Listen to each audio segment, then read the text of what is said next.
Écoutez, je suis le prochain chef de l'État de ce pays.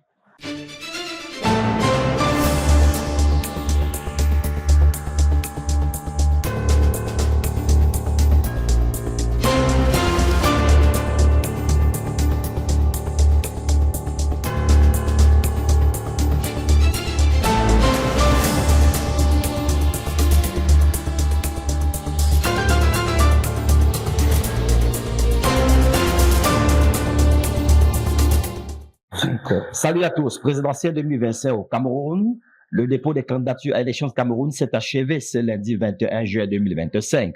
Parmi les 81 dossiers de candidature réceptionnés à ILECAM, celui de Serge Espoir Batomba, candidat du PUS. Face au pouvoir ce jour, le premier secrétaire du PUS s'exprime sans complaisance, sans complexe. Serge Espoir Batomba est à cœur ouvert. Serge Espoir Batomba, bonjour. Bonjour. Alors, j'espère que vous allez bien ce matin. Je vais toujours bien. Après le dépôt de candidature à Élections Cameroun et un tour au Conseil constitutionnel, comment se sent le candidat aujourd'hui? Écoutez, c'est une formalité que nous remplissons en tant que parti politique qui aspire, n'est-ce pas, à la magistrature suprême. C'est une formalité que nous remplissons en tant que formation politique qui veut implémenter son projet de société pour la nation. Donc, comme nous sommes dans un système, nous allons l'appeler ainsi, dit démocratique, nous devons donc suivre les canons, les règles et les lois qui peuvent nous amener vers la magistrature suprême afin que nous puissions implémenter notre projet de société. Donc, c'est une procédure normale pour tout parti qui se veut sérieux et qui voudrait, n'est-ce pas, contribuer à l'amélioration des conditions de vie de ses citoyens et même du pays. Nous savons que, selon la loi, chaque 7 ans, pour le moment, il y a une élection présidentielle qui se tient et nous devons être prêts pour ces élections. Nous savons que chaque 5 ans, il y a une élection législative et municipale. Nous devons être prêts. Nous savons que chaque 5 ans, il y a une élection sénatoriale, et ainsi de suite. Donc, le fonctionnement aussi normal d'un parti politique, au-delà du quotidien, de ce que nous pouvons faire jour et jour, c'est-à-dire de l'éducation, l'animation de la scène politique, le travail pédagogique, la critique, les propositions pour l'amélioration des conditions. Il y a des élections. Et pour réussir à implémenter votre projet de société, il vous faut absolument le pouvoir. Et parce qu'il vous faut le pouvoir, il vous faut donc participer aux élections.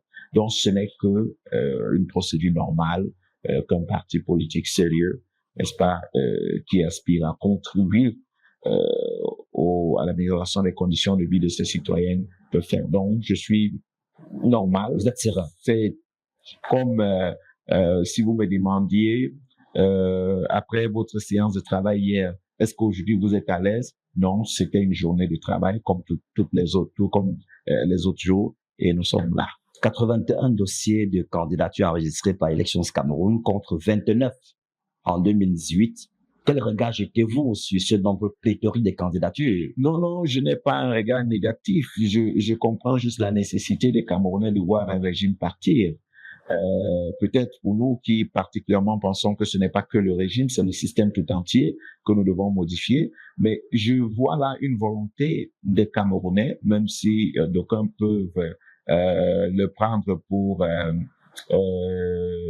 ça pourrait s'apparenter à une grosse blague. Vous pouvez comprendre qu'avec les types de dépôts de candidature qu'on a, certains estiment que ils peuvent faire mieux que pour le bien. Parce que c'est là la lecture. Les gens veulent tourner en dérision le nombre de candidats. Non, il faut pas voir le nombre de candidats. Il faut voir les volontés, la volonté cachée derrière la candidature. Pourquoi les gens veulent être candidats? Ce n'est pas toujours pour une partie de plaisir. C'est pour démontrer ou pour vouloir remplacer Paul Biya, parce que tous ceux qui ont déposé les candidatures, même si vous allez me dire qu'eux-mêmes ne croient pas à leur candidature, je vous dirais que presque tous croient qu'ils peuvent faire mieux. Mais est-ce que vous ne pensez pas que ce nombre pléthorique de candidatures peut venir fragiliser la crédibilité du scrutin et disperser l'opposition? Non, au contraire. Qu'est-ce que vous appelez opposition? C'est tous les Camerounais que vous appelez opposition? Messieurs, nous avons 8 millions et quelques électeurs. S'il y a 80 candidatures. Imaginez que chaque électeur, chacun bénéficie de 100 votes. Ouais. C'est une élection à un tour. Donc, plus on a de candidats, mieux c'est. Parce que une voix fera la différence.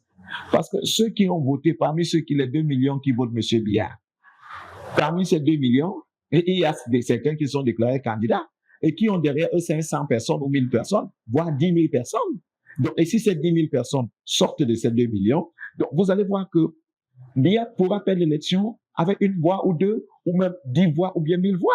Donc, il ne faut pas enfermer les candidatures dans une espèce d'opposition. Non, il faut comprendre que tous ceux-là qui sont candidats, si toutes ces candidatures sont validées, alors il y a un véritable danger parce que le changement peut venir de n'importe qui, n'importe comment, et un candidat qui bénéficiera d'une voix de plus, c'est une élection à un tour, pourra gagner. Je ne sais pas pourquoi il faut penser que l'opposition est fragilisée en allant, il n'y a pas que l'opposition qui a déposé des candidatures. Il y a des alliés de l'ancien, du pouvoir actuel qui ont déposé des candidatures. Il y a, des membres de ce même parti qui ont déposé des candidatures. Donc, il faut comprendre que non, il ne faut pas voir au dépôt des candidatures une fragilisation de l'opposition. Donc, on retient que c'est plutôt une très bonne chose pour les potentiels candidats. Il faut retenir que tous les Camerounais veulent voir le régime partir. C'est ce qu'il faut retenir. Et tout le monde pense qu'il peut faire mieux que M. Biya. Donc, voilà ce qu'il faut retenir. Parlons de vous. Je vais répéter une phrase. Je n'ai pas pour ambition d'être candidat à l'élection présidentielle. J'ai pour ambition d'être président de la République du Cameroun. Cette déclaration est de vous sur votre page Facebook il y a à peine une semaine et demie. Alors, est-ce que vous croyez réellement à cette déclaration? Écoutez, je suis le prochain chef de l'État de ce pays. Si vous suivez mon parcours et le parcours de ma formation politique, nous ne faisons pas des déclarations pour servir des choux gras de la presse ou des déclarations à l'emporte-pièce. Notre projet ou nos projets sont réfléchis, sont construits, sont pensés. Et lorsque nous le disons, c'est parce que nous avons quelque chose de précis à offrir aux Camerounais. Donc, dire que je serai le président de la République dans les prochains jours, ce n'est pas trop dire. C'est vous dire que non, nous avons fait et nous faisons le travail qui est le nôtre. Nous avons compris le pays et nous savons que notre candidature, qui est d'ailleurs la meilleure des candidatures, sera plébiscitée au vote et nous serons donc aux commandes de ces plans. Alors, cela veut dire que vous avez certainement appris de vos erreurs, parce que si on veut faire une rétrospection sur 2018, vous avez eu exactement 34 106 voix pour un pourcentage d'1%. On va dire que le PUS, le Serge Matomba est venu en 2025, étant mieux préparé que par le passé à convaincre les électeurs. Écoutez, la vie en elle-même est une éternelle école. Et nous faisons partie de ceux qui croyons que la science expuse n'est pas la maîtrise d'un homme ou d'un groupuscule. On apprend tous les jours et on apprend de ses erreurs. Il y a eu des manquements internes au niveau de notre formation politique en 2018. Nous les assumons et nous avons tiré des leçons. Il y a eu des manquements sur le plan national ou alors comment je vais le dire, il y a eu, si vous voulez, des fautes qui n'étaient pas purement attribuées au PURS, mais qui ont impacté sur le résultat. Nous les assumons aussi et nous disons, certainement, c'était dû à telle ou telle erreur qui avait été commise par nous, ou alors par ceci qui a essayé d'être imposé, et nous tirons des leçons. Donc, il faut le dire, soyez rassurés, mon cher. Le résultat de 2018 nous a donné une arme, une volonté dans la détermination de non seulement faire mieux, mais de gagner l'élection de 2025. Parce qu'il faut le dire, il ne faut pas faire croire aux gens qu'on gagne une élection tout simplement parce qu'on est arrivé une première fois. D'accord. Il ne faut pas aussi faire croire aux gens qu'on gagne une élection parce qu'on l'a fait 10 fois. D'accord. Tout dépend du travail que vous faites et des électeurs. Parce qu'il sait qu'il s'agit pour nous de dire aux Camerounais, nous avons besoin de votre soutien et voilà ce que nous vous proposons et voilà comment nous pensons que nous allons tirer le Cameroun, n'est-ce pas, et sortir le Cameroun de ses chaînes. Donc, il s'agit de cela. Donc, pour nous, soyez-en sûrs, les leçons ont été tirées et vous pouvez d'ailleurs le constater depuis plusieurs années que le PUR, c'est un parti qui s'est construit, qui se construit, qui ne s'improvise pas. La candidature du PUR n'est pas une candidature d'improvisation.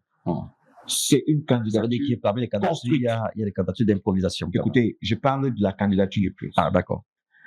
Elle est une candidature qui se construit et qui s'est construite. Donc, c'est pas une candidature d'improvisation. Mais il faut comprendre que nous n'allons pas là pour une balade. D'ailleurs, vous allez vous rendre compte que le PUR est loin est très loin un des partis qui fait dans l'événementiel politique au Cameroun. Très bien. Et déjà, sans que le PUR a pris une position, cette position est justifiée et elle a un impact direct dans la vie de Camerounais. Je pourrais vous en citer plusieurs.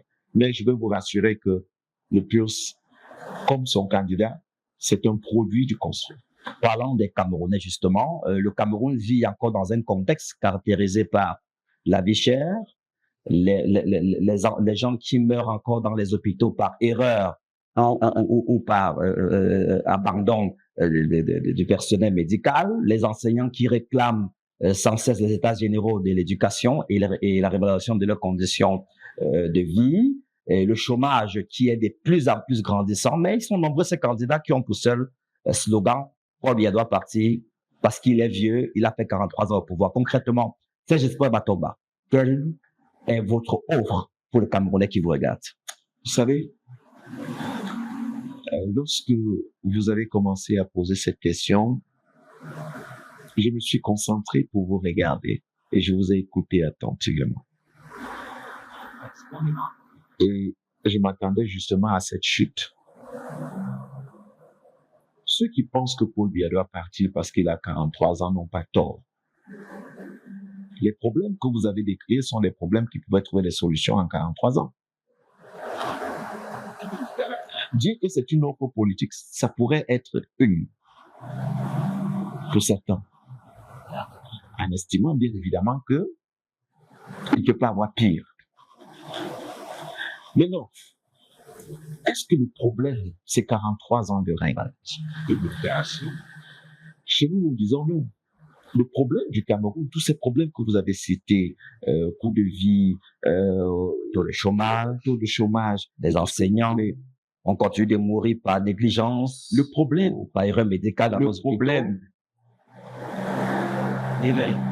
date de ce que nous pouvons appeler de nos indépendances. La vérité, c'est que le Cameroun n'a pas été pensé par les Camerounais. Ce que vous citez ne sont que les conséquences d'une situation.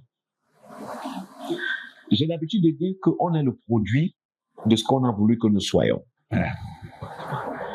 La manière dont vous allez élever votre enfant, il sera le produit de ce que vous avez désiré qu'il soit. Et le Cameroun aujourd'hui subit parce que, en réalité, le Cameroun n'a pas été pensé par les Camerounais.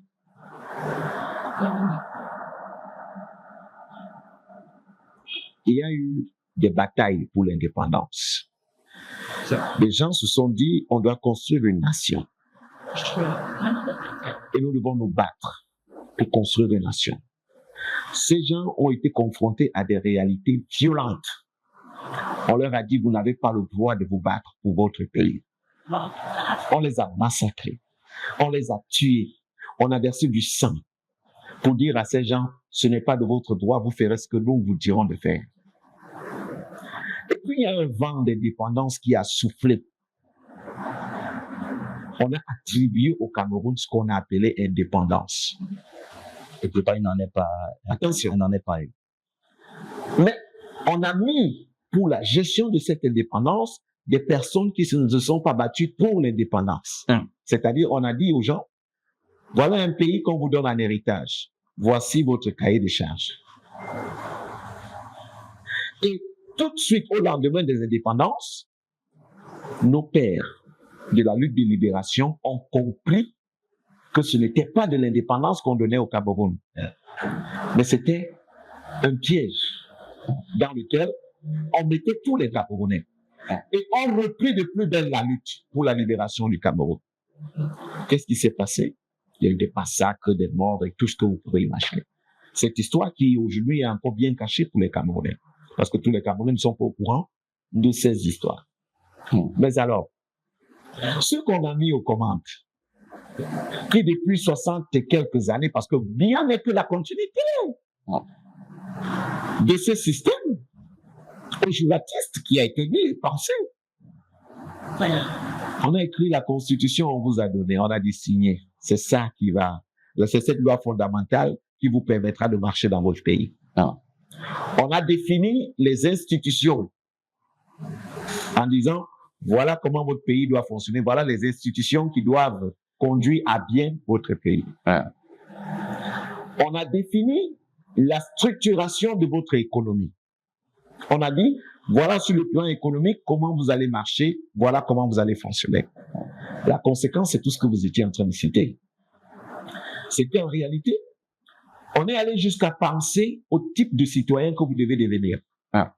Et on l'a amené donc dans ce que vous avez appelé, ce que nous avons appelé le système éducatif. Puisque c'est de là qu'on forge l'homme. Quand on parle de système éducatif, d'aucuns pensent qu'il s'agit tout simplement du système éducatif académique. Non, le système éducatif est beaucoup plus large. Il va de la base. C'est la société, c'est la famille, c'est l'académie. Est-ce qu'on se comprend un peu? C'est-à-dire que quand on a fini de dire ça, c'est là qu'on produit le citoyen. Mais pour produire ce citoyen, il faut le définir au préalable. Est-ce que nous, Camerounais, nous l'avons défini? La réponse est non.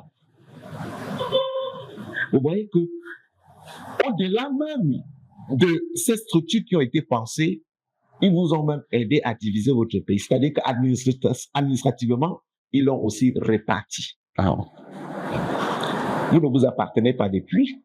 Vous n'avez donc pas pensé votre pays depuis. C'est pour cette raison que votre économie aujourd'hui est une économie purement dépendante. Et vous êtes surpris du taux de chômage. Vous allez me dire, il y a le chômage partout, mais je vous dis, on pouvait éviter un type de chômage que nous avons chez nous.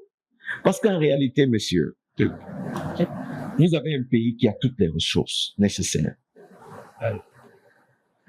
Je vais faire fi de la ressource humaine, qui, elle, aussi n'est pas totalement adaptée pour la construction du pays, puisqu'elle est passée dans un système éducatif qui, lui, permettait à ces populations d'être des contributeurs pour d'autres États. Avant de revenir justement sur ce que vous proposez aux Camerounais, je vais vous laisser poursuivre. Mais je vous ai posé la question sur votre proposition, votre projet pour le Cameroun. Et justement, votre déroulé me permet de vous relancer parce que j'ai lu également il y a quelques jours sur une publication de vous dans laquelle vous disiez le Cameroun doit sortir du franc CFA et s'inscrire dans le mouvement de l'AES, entendez Alliance des États du Sahel. Vous reconnaissez dans cela? J'ai dit le Cameroun doit sortir du franc CFA. Oui. Mais j'ai dit, je suis sensible à ce qui se passe dans l'AES et nous ne devons pas permettre que ce qui se passe dans l'AES soit un échec. Parce qu'en réalité, c'est une bataille de souveraineté qui se livre dans l'AES. Voilà mes propos. Maintenant, pour poursuivre, je vais vous dire, quand j'ai fini de dire ça, il faut donc savoir que dans un premier temps, il faudrait qu'on se réapproprie notre pays. C'est-à-dire quoi? C'est-à-dire qu'on redéfinisse la loi fondamentale, qui est la Constitution. Pourquoi on doit redéfinir la loi fondamentale? Puisque c'est le cadre idéal pour un pays. C'est elle qui définit la marche d'un pays. Telle qu'elle se présente présentement, elle amène le pays à devenir un pays dépendant. Dépendant de qui? Du système mondial. Du système mondial. De la France, des États-Unis, de tout ce que vous voulez. Elle dépend du système mondial. Donc, pour vous, il faut rompre totalement avec il faut que la communauté internationale. Il faut que le Cameroun devienne Cameroun. Pour rompre totalement tous les liens. On ne rompt pas les relations, oui, mais on définit le type de relation qu'on voudrait avoir avec les autres. Les autres ne nous imposent pas le type de relation qu'ils veulent avoir avec. D'accord. Ça veut dire désormais c'est un contrat où chacun vient avec son idée, on met sur la table, on échange. Non, ça veut dire que c'est un contrat dans lequel nous disons voici ce qu'on attend de vous. Si vous n'êtes pas partant, on ne fait pas avec vous. D'accord. C'est ce que ça veut dire. Donc, quand j'ai fini de dire ça, je vous ramène donc dans ce que je disais, c'est-à-dire il faut redéfinir la loi fondamentale. Réécrire la Constitution. Parce que, voyez-vous, dans la Constitution, il y a un problème encore qu'il faut résoudre. Celle de notre affirmation en tant que citoyen d'un pays, c'est-à-dire notre identité. On doit redéfinir notre identité. Mais on doit aller plus loin. Aujourd'hui, notre pays vit des divisions qui sont devenues des divisions sur le plan public qui brisent la familiarité qui est nôtre. Est-ce que c'est pas vous, les hommes politiques, qui amenez cette division à être perçue comme il y a quelques années, on appelait quelqu'un facilement, sans vouloir être vulgaire, on appelait facilement les restaurants de la zone anglophone, Bamenda, ça ne dérangeait personne. On disait à Yaoundé, Bamileke, ça ne dérangeait personne. On disait quoi? Ça ne dérangeait personne. Mais depuis quelques années, avec la prolifération des messages, je veux dire, des messages tribaux par le politique, cela est de plus en plus grave. Est-ce que c'est pas le politique qui est en train d'accentuer justement ce problème? C'est les hommes politiques qui ont amené le français et l'anglais au Cameroun. Parce qu'en réalité, je ne voudrais pas que vous soyez, vous vous culpabilisez de quelque chose que vous n'avez pas fait. Je vous ai dit, on est le produit de ce qu'on a voulu que nous soyons. D'accord. Est-ce que ce sont les hommes politiques qui ont amené le français et l'anglais au Cameroun? La réponse est non. On est d'accord? Non, pas du tout. Est-ce que ce sont les hommes politiques qui ont divisé le Cameroun administrativement? Jusqu'ici. Ce que vous dites là n'est qu'une conséquence. Le pire.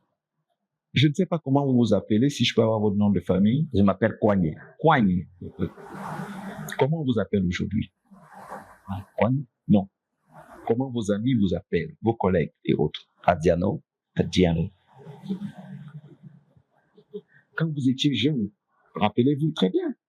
À l'école, tout le monde vous appelait Kouagné. Pas mon nom. Oui. Moi, on m'appelait Mathieu Batabaka. Oui. Mes amis, mes camarades, c'était ça. Mais aujourd'hui, on vous appelle Adrien. Pourquoi? Vous voyez comment on a brisé les choses dans le mental. On a détruit le mental pour que vous puissiez vous-même prendre votre nom, vous le mettiez derrière. Et vous commencez à utiliser ce qui n'a en rien culturel dans votre vie. Et que vous réclamiez d'être Adriano. Permettez-moi, je vous ramène dans votre question. Oui. Parce que quand vous dites, hier on disait quoi? Ça ne dérangeait personne. On disait Bamenda ça. Mais c'est une construction. C'est une construction, une destruction de quelque chose. C'est comme ça que ça commence. On vous amène à régner votre propre culture. On vous donne des petits trucs qui vont servir plus tard à une véritable division de votre société. Mais vous ne voyez pas venir. Vous vous amusez avec parce que vous estimez que c'est normal. Vous dites que c'est banal. Je vous ai pris le cas de votre nom pour vous ramener sur le débat aujourd'hui qui vous pousse à vouloir accuser les hommes politiques qui eux-mêmes ne sont que des victimes de quelque chose dont on a voulu.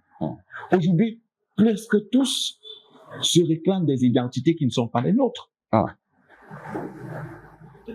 Il y a un moment, on vous disait, oh, si vous êtes quoi, ça veut dire que.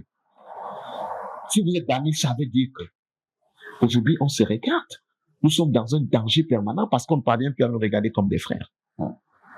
Et pourtant, on a échoué dans la construction d'une vision de la nation et d'une famille Cameroun.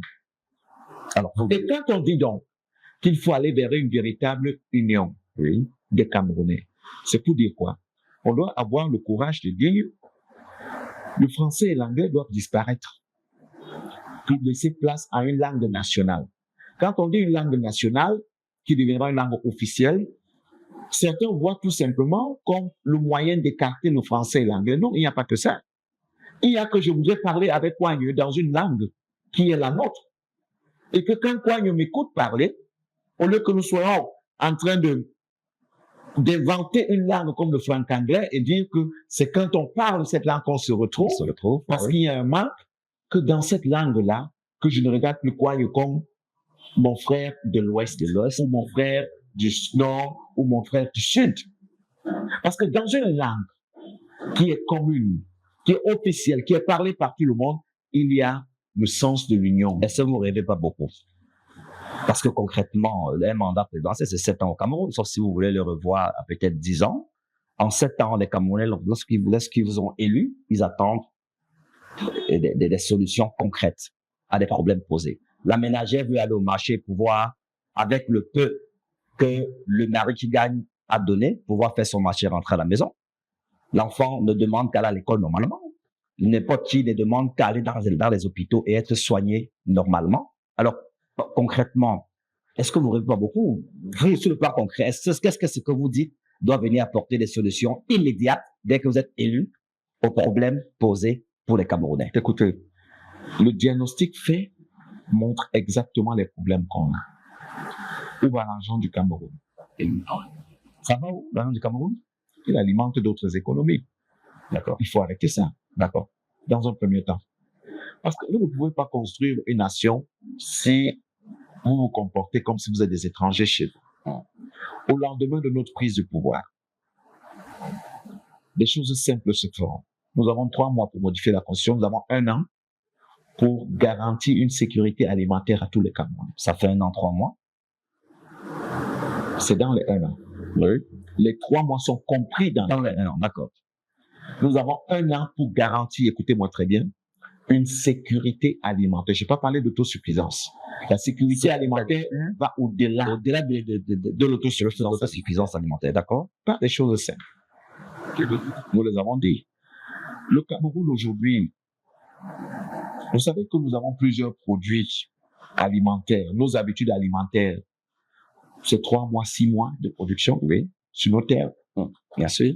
Et qu'est-ce qui explique qu'on importe des quantités incroyables de maïs, première nécessité, que nous avons sur le terrain en 3 mois. Donc, vous voyez que la priorité sera mise dans la production locale parce que non seulement nous avons des terres pour cela, nous allons produire d'abord sur tout ce qui est aliment de première nécessité sur les 3 mois, les 6 mois, pour que notre marché soit véritablement fourni. Parce que s'il est fourni, on n'aurait plus la tomate au l'oignon à 100 francs au marché. Il sera non seulement abordable et accessible pour tous. C'est d'ailleurs pour cette raison que nous vous disons que dans les 1 an, il y a, si vous avez compris notre projet, des raffineries qui seront mises sur pied. Au moins 2 raffineries de pétrole et une raffinerie d'or. Pourquoi ces raffineries? Parce qu'en réalité, pourquoi les produits sont chers au marché? Parce que sur la chaîne, quand vous faites un comptage sain, le planteur qui produit, pour que ça arrive chez le dernier consommateur, il y a 9 intermédiaires. Comment limiter cela? Le produit arrive cher au marché parce que chaque intermédiaire a sa marge. Oui. Donc, si vous avez des routes, le planteur ou l'agriculteur, le ministre des Travaux publics, si vous avez des construction depuis le 5 km en ce moment. Soyons sérieux. Quand on parle, laissez-moi des gens qui ont eu 43 ans, plus de 63 ans, qui n'ont rien fait, venir. N'amenez pas on ne les met pas dans une blague. D'accord. Il faut des voies de communication qui permettent aux différentes personnes qui sont impliquées dans ces domaines de production de pouvoir acheminer leurs produits vers le marché, vers les marchés. Et ce sera une priorité pour nous de pouvoir réaliser ces œuvres pour que tout produit puisse arriver sur le marché à bon prix. Mais il y a autre chose qu'il faut voir, parce que dans la même veine, j'ai parlé de sécurité alimentaire. Il y a que c'est dans les mêmes ans qu'on revoit, puisqu'on est en train de toucher la Constitution dans les 3 mois. les réformes foncières. La réforme foncière. Parce qu'aujourd'hui, Puisqu'elles entrent dans la Constitution. aujourd'hui au Cameroun, on donne un titre foncier lundi, on retire mercredi, on réapproprie vendredi, on retire lundi pour donner à une autre personne le mercredi, le lundi qui suit. Je suis en train de vous sortir du système. Avec votre système actuel, nous ne sortirons jamais de cette causerie Très bien. ou alors de ce programme. La réforme foncière a tout de suite, dans les 3 mois, puisqu'elle entre dans la Constitution, la refonte, tant pour moi, rentre dans quelque chose qui permet aux communautés d'avoir leur terre, de jouir de leur terre. Concrètement, ça veut dire quoi? Ça veut dire que les terres doivent définitivement appartenir aux communautés. C'est-à-dire que vous ne pouvez pas être quelque part où les terres vous reviennent et qu'on vient vous dire que ces terres appartiennent à l'État. Parce que l'État est l'État, le suprême. Non, les terres doivent être une propriété des communautés. D'ailleurs, il y a un vaste projet sur le foncier qui, quand je vais vous le dérouler, vous comprendrez mieux pourquoi chaque citoyen camerounais, je dis bien chaque citoyen camerounais, aura droit à sa portion de terre. Donc, mieux, je vais plus loin. Quand on a fait cela et que les produits peuvent arriver librement, quand on a fait la réforme du foncier, il y a quelque chose qui aura une implication intéressante. Parce qu'il faut comprendre que le coût de vie, aujourd'hui au Cameroun, n'est pas le fait uniquement des salaires qui sont moins et les produits qui sont chers. Il faut donc tout faire pour que les produits soient accessibles, abordables sur les marchés, que les loyers soient abordables et accessibles à tous, qu'un propriétaire de maison ne soit plus celui qui se lève le matin, qu'il dise que ma maison va coûter 500 000 et puis ça se passe. Le sac de ciment coûte 5 000 francs. Que dans nos différents hôpitaux, le sac de ciment, mais on peut arriver. D'accord. On peut arriver parce que cette justification ne tient pas lieu dans un pays qui a du clinker. D'accord. Et là encore, on a du clinker. Quand on parle de souveraineté, les gens ne comprennent pas. Le clinker qu'on a, le gisement de clinker qu'on a au Cameroun, ou le gisement, pour celui qui se trouve à Figuil, appartient à qui on l'a donné à la France. Pourtant, le clinker, c'est un produit, la matière la plus importante du ciment. Ah. Ce sont des éléments que nous devons avoir. Le sac de ciment peut coûter 1 000 francs sur le marché. À partir du moment où nous décidons nous-mêmes d'en produire pour le marché. Parce que rien ne justifie le fait que on fasse venir du clinker d'ailleurs et on a de la poussélante qui est là, on a tout ce que vous voulez et que le sac de ciment soit à 6 000, je ne sais pas trop quoi, parce que si c'est la justification des différents propriétaires des maisons, mais on va réduire, amener les Camerounais à pouvoir acheter le sac de ciment à 1 000 francs ou 2 000. De toutes les façons. Donc c'est pour dire qu'on a un challenge, celui du coût de la vie. Oui. Et c'est dans un an. C'est ce qui rentre dans la sécurité alimentaire. On va considérablement réduire le coût de la vie et permettre aux Camerounais de jouir de leur salaire. C'est Espoir Matomba. Justement, parlant de jouir de leur salaire, il y a aussi, on va sortir de là parce que la campagne va être ouverte bientôt. On aura tout le temps de discuter avec vous tous les jours de votre projet de société. On aura le temps certainement de faire le cas de vous suivre dans tout le Cameroun pour expliquer votre projet de société à tous les Camerounais. Mais on ne serait parti sans vous poser une question qui a fait le tour de la presse il y a quelque temps. Il y a, pour ne pas le citer, Dr Fridelenke qui vous a cité sur un plateau de télé en disant Serge Espoir Matomba et Gandar, je ne vais pas citer ici, sont des pions du régime dans l'opposition pour s'aimer le trouble. Qu'est-ce que vous répondez à cela? Écoutez, je ne fais pas de commentaires sur ceux-là qui prennent du plaisir dans ce que je pourrais appeler du dénigrement ou de la médisance ou encore du chantage. Vous savez, ça fait 15 ans que je suis en politique au Cameroun. Ça fait 15 ans que je travaille en politique et je crois que ma trajectoire politique n'est pas cachée. Donc, je ne vais pas me prêter à des jeux des gens qui se lancent pour des raisons qu'elles-mêmes savent à ce type d'invective. Vous ne m'avez jamais compris dans le dénigrement des personnes parce que je ne m'occupe pas des gens. Très bien. Vous ne m'avez jamais compris dans le chantage ou la médisance des gens. Les gens sont libres de penser ce qu'ils veulent ou de dire même ce qu'ils veulent. Mais seulement chacun doit pouvoir répondre de ses actes. Très bien. Parce qu'il faut que ce soit aussi clair que ça. Chacun doit pouvoir répondre de ses actes. Je pense qu'on s'est compris à ce sujet. Maintenant, Serge Matomba, il est marié. Il n'y a pas d'autre, il est marié. Bien évidemment. Il a des enfants. Bien évidemment. Alors, qu'est-ce que Serge Matomba, dans votre projet, quelle est la place de la famille? La famille occupe une place, comme je l'ai dit, prépondérante. Vous savez, nous sommes des Bantous et nous sommes des Africains. Et en tant qu'Africains, la première place, la place de choix, c'est la famille. Donc, cette question, connaissant les convictions qui sont miennes, je ne peux que vous dire que la famille a une place prépondérante dans notre société. Et c'est dans le cadre familial que la construction d'une nation commence. La construction d'une vie commence. La construction d'un devenir commence. Donc, le cadre familial est un cadre qu'il faut non seulement promouvoir, mais aussi protéger. C'est d'ailleurs pour cette raison que je l'ai toujours dit, nous sommes complètement opposés à l'homosexualité. Justement, j'allais poser la question, c'est que vous pensez de l'homosexualité? Parce que l'homosexualité, je suis désolé de le dire, c'est pas des pratiques qui rentrent dans notre culture. Oui. Dans l'homosexualité, je ne sais pas si on construit des familles. Je pense qu'on n'en construit pas.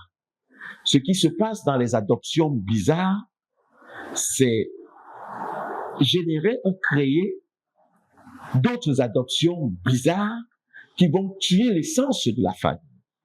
Non, nous disons, nous sommes contre ces pratiques et nous sommes fermement contre ces pratiques. Donc, nous retenons que Serge Matomba condamne fermement l'homosexualité. Écoutez, je condamne, non seulement je condamne fermement, mais je dis, dans ce pays, ces pratiques n'auront pas lieu d'être. D'accord. Alors, Serge Matomba, on ne peut pas partir sans vous poser la question. Aujourd'hui, tout le monde parle des coalitions de l'opposition. Les gens parlent de l'opposition qui, en allant à rang dispersé, c'est la part belle qu'on offre une fois de plus à Monsieur Biya. Qu'est-ce que vous pensez de la coalition des partis des partis de l'opposition? Qu'est-ce que vous appelez partis de l'opposition? Se mettre ensemble contre. Qu'est-ce que vous appelez partis de l'opposition? Se mettre ensemble contre le candidat du RDPC. Pourquoi est-ce que le candidat du RDPC est aussi fort que ça? On a une élection à un tour.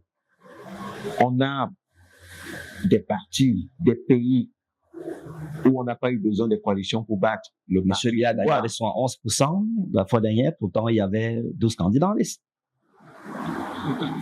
Il y a des pays où on n'a pas eu besoin de coalition pour battre le candidat au pouvoir. Au Cameroun, on battra le candidat au pouvoir à ces élections 2025. Donc, vous n'êtes pas et à côté de ça, vous n'êtes pas pour une coalition. Écoutez, non, ne tombez pas dans ce piège. Je ne voudrais pas que vous tombiez dans ce piège de coalition. À côté de ça, nous avons plusieurs forces politiques qui nous accompagnent, d'accord, qui accompagnent notre candidature. Nous discutons avec plusieurs forces politiques pour avoir quelque chose, une candidature forte. D'accord. Pour dire aux Camerounais, voilà ce que nous vous proposons au-delà du projet qui est le nôtre. Voilà, nous sommes un groupe qui cheminons pour ceci, pour le bien du Cameroun. Donc, il faut éviter de tomber dans ce piège qui est encore concocté par le régime, d'accord, pour montrer la fragilité des partis de l'opposition. Et je crois que il faut plus simplement dire aux Camerounais, suivez un projet de rupture. Suivez un projet de souveraineté. Suivez un projet qui garantit votre bien-être. C'est pas les hommes là qu'il faut suivre. C'est pas les groupes qu'il faut suivre. C'est le projet qui sortira le Cameroun de ce piège. Et justement, le projet de Serge Matomba est le projet qui viendra apporter la solution à tout le problème du Cameroun. C'est le projet solution pour le Cameroun. Alors, Serge Matomba, avant de se séparer, vous allez regarder droit dans la caméra et faire une déclaration à l'endroit de ces millions de Camerounais qui iront le 12 octobre prochain vous élire. Vous l'avez dit, nous ne sommes pas encore en campagne. Il ne faut pas... C'est pas la campagne. Il faut pas éventuellement... C'est pas la campagne. J'assume ce qui se passe sur mon plateau. J'ai dit, c'est pas Matomba, les Camerounais vous regardent, on n'est pas en campagne. Vous avez déposé votre candidature, vous êtes candidat à l'élection présidentielle, on n'est pas en campagne. Un mot pour les Camerounais qui vous regardent Alors, je avant de voudrais sortir. vous inviter, je voudrais t'inviter à beaucoup de vigilance. Le pays est dans un tournant décisif. Les problèmes que nous vivons sont quotidiens. Mais ces problèmes, tu ne les as pas créés. Vous ne les avez pas créés. Nous ne les avons pas créés. Nous les subissons. Nous les subissons dans notre chair. Nous les subissons dans notre quotidien. Nous les subissons dans notre sang. Et aujourd'hui, l'heure est arrivée de dire je ne veux plus vivre ces problèmes. De dire tu ne veux plus vivre ce problème. De dire vous ne voulez plus vivre ce problème. Ce problème, tu le connais, je le connais, nous le connaissons. Il est temps que nous sortons de ce système qui nous embrigade, qui nous a emprisonnés depuis plusieurs années. C'est pour cette raison que je t'appelle, je vous appelle, je nous appelle à la vigilance et à l'action concrète qui sortira de ce pays, qui sortira ce pays de ses chaînes. Je voudrais te dire aujourd'hui, tu seras appelé le 12 octobre prochain à faire un choix. Le choix de conserver les problèmes, le choix de les vivre ou le choix de sortir de ces problèmes. Et en ce moment-là, ne reste pas assis à la maison. Lève-toi. Parce que la solution du pays vient de toi. La solution du pays viendra de vous. La solution viendra de nous. Et cette solution, nous te le présentons dans ce projet souverainiste, dans ce projet indépendantiste, dans ce projet d'autonomie, dans ce projet qui t'amènera à vivre décemment dans ce pays, dans ce projet qui libérera le pays de toutes ces chaînes. Parce qu'il te reste trop, c'est trop, je te demande de ne plus dormir. Ou peut pleurer, parce que l'heure est venue pour essuyer tes larmes. L'heure est venue pour dire, je contribue à la construction de ce pays. Ce pays qui a été longtemps emprisonné et embrigadé par un groupuscule de personnes aux intérêts des autres. Ce 12 octobre, tu seras appelé. Ce sera à toi d'agir. Et je t'invite à agir avec une pulse, avec ce candidat porté par une pulse qui n'est personne d'autre que Serge Espoir Matomba. Alors, Serge Espoir Matomba, merci d'avoir accepté d'être face au pouvoir. On espère vous revoir. Merci à vous d'avoir accepté. C'est moi qui vous remercie. Voilà, mesdames, messieurs, c'était Face au pouvoir. Rendez-vous très prochainement avec un autre candidat, un autre client pour parler du Cameroun sans complaisance et surtout avec honnêteté. Merci à tous.